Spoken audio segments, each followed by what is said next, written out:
Virgo, hi! Welcome to Mystic Queen PH. At ito ang inyong weekly reading ngayong June 24 to 30, 2024. So, if you are interested in private readings, meron tayong link sa description at sa pinned comment. Pakicheck nyo na lang. So, let's see, Virgo, what's coming to you? What's up this week?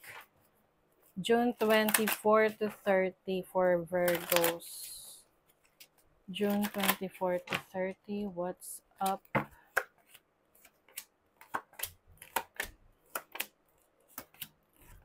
Wow. Wow. Ganda. Ganda ng energies. Okay, bottom of the deck, the Page of Wands. You are full of energy ngayong week na to. Marami kang mga gustong gawin, may mga travel opportunities, merong mga unplanned travels, no? Or yung mga ganap na hindi mo plinano pero mangyayari na lang. Oo, yung mga hindi siya naka-schedule tapos biglang, oops, spontaneous yan. Yung nakikita ko, medyo magiging spontaneous yung week mo ngayon. Bigla na lang, let's say, aalis ka, lalabas kayo, manonood kayo ng sine, pero hindi nyo naman yan plano, yung mga gano'n. You're going on an adventure. I feel like babawi ka sa mga tao na na hindi mo masyadong nabigyan ng panahon, oras before. Because you've been very busy with your work. Marami ring mga, siguro may mga challenges ka, problema, mga iniisip, mga gumugulo sa isip mo ng mga nakaraan. And ngayong week na to, this is it. Mas maganda yung schedule mo ngayon.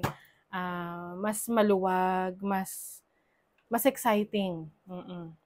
So your overall energy is the Wheel of Fortune. Things are changing for the better. Okay?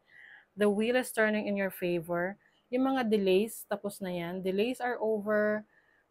Things are moving forward. Nagpo-progress na. May pagbabago na. Ito yung mga hinihintay mo noon, no? Na ngayong week na to, ayan na, lalabas na. Makikita mo na yung mga hinihintay mo. Pwedeng yung mga paperworks, mga loans, anything na keeping you patient kasi hinihintay mo, ito na, mangyayari na. With the Knight of Swords, as your challenge, medyo maghinay-hinay ka rin sa mga mamadaliin mo ngayong week na to. Kasi para siyang, alam mo yung, nag-traffic, no? So, syempre, traffic, ang haba ng, traffic jam. Tapos, biglang buhos, no? Sabi ng traffic enforcer, okay, buhos tayo.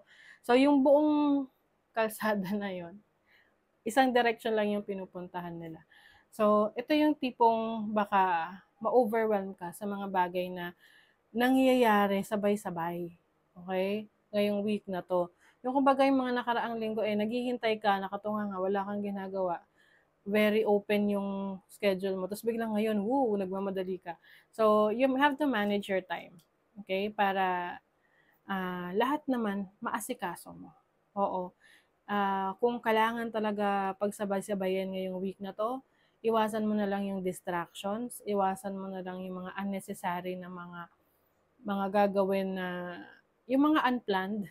Pero sinabi ko kanina may unplanned eh. Iwasan mo na lang yung mga bagay na hindi talaga parte ng plano mo tapos gagawin mo. Not unless tapos na yung task mo for the day. Okay? Ayan. Kasi baka may ma-miss out ka. So, your opportunity is the Seven of Pentacles. So, as an opportunity, ito yung unti-unti mo na makikita yung resulta ng mga pinagpaguran mo eh. Kailangan mo pa rin ng patient, pero kailangan mo pa rin maging patient. Kailangan mo pa rin ng patience. Ayan, para makita yung resulta nito. Kasi andyan kumbaga malapit na sa finale. Lalagyan na lang ng toppings sa pagluluto, 'di ba? Oo, ayun na, malambot na yung karne, titimplahan na lang ng konti, tapos kung ano pa yung pwedeng ilalagay na panghuling sahog, yun. So, konti pang paghihintay. no? Be more patient. Kasi makikita mo na rin yung resulta niyan. And at least, ayan, may maaasahan ka talaga. Hindi yung nakaasa ka sa wala, 'di ba? Meron talaga tong sure na resulta. And then your blessing, look at that. You have the Empress. So this is about being creative, productive, abundance, masagana ang week na to para sa'yo. Okay? Kumbaga, you will enjoy things rin during this week. Kumbaga, hindi lang puro work hard, you will also play harder. Oo, and maaring may time ka ngayon para sa sarili mo, like lalabas, you will have massage, magpapaspa ka, you will treat yourself. You will go to take care of yourself. And then for your money, career, finances, you have the Knight of Wands, the Three of Pentacles, and the Fool. Finally, matutuloy na yung mga plano nyo ng kaibigan mo. Para siguro mag-uusap kayo for a project or for a business opportunity or sa trabaho na kailangan ay pagtulungan ninyo, no? So this is a new inspiration para sa career mo.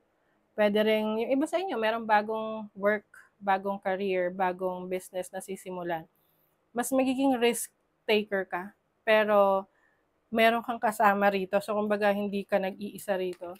You are also supported by people na naniniwala sa kakayanan mo. And for your love life, oh my G's. Tignan mo, the Sun, the Star, King of Pentacles. Wow. Ito yung vibes na you will enjoy the good things in life with your person, with your romantic partner, with your family. Pwedeng kayo ay mag-vacation. Hindi lang to basta bakasyon, no? Ito yung parang luxury vacation, wherein talagang you will feel fulfilled and happy.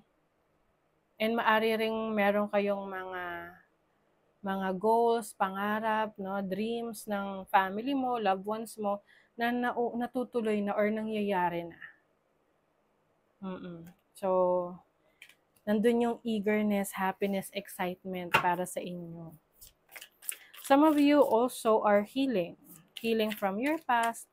So, the more na nag-heal ka, the more na may nagbabago sa perception mo, sa perspective mo sa buhay.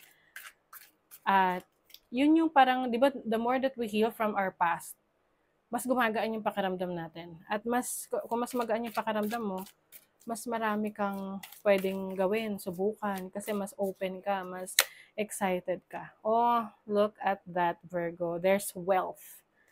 Hindi lang siya talaga richness, no? Wealth. Money. Dissatisfaction with life. So, I think ito yung na-experience mo ng mga nakaraan. You were feeling dissatisfied, feeling unmotivated ka, but, nung may nagbago na sa buhay mo, yung mga delays natapos na, then, ayun, you're feeling inspired again. Things will not always be this way. A change is coming. Yeah, ito na yon. Yung transition, yung major change. Especially in your career, your finances, your business.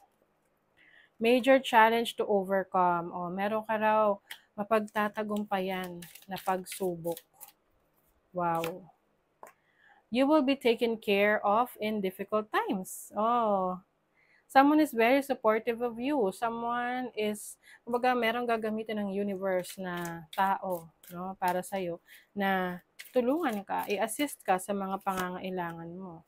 Oh my God, Virgo, victory. There's victory in some endeavor sa mga gagawin mo this week. So, victory is, teka lang nalaglag. Victory is triumph, no? Tagumpay. Wow, you have 10th house. Capricorn. Jupiter. Wow, this really makes sense. Jupiter is the planet of good luck, abundance, prosperity, at binibless niya ng iyong 10th house of career dahil na rin sa iyong hard work. So, ibibless yung hard work mo. Yun yung importante dyan. Kasi worth it. No? Worth it yung paghihintay. Worth it yung effort mo. Meron ka major decision, okay, sabi dito, sometimes the best decision is no decision at all. So, ito yung mga bagay na kailangan mo ring pag-isipan at hindi kailangang madaliin para lang masabing nakapag-decide ka na. Take your time, okay? You also have energy ng rebel. It's time to celebrate the fact that you don't fit in, stand on your own 2 feet. Yes. So, this is embracing your uniqueness.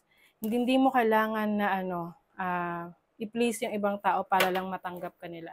Kasi, alam mo, natanggap mo yung sarili mo, this is who you are, 'di ba? Okay? So, that is your reading, Virgo. Thank you so much. Bye!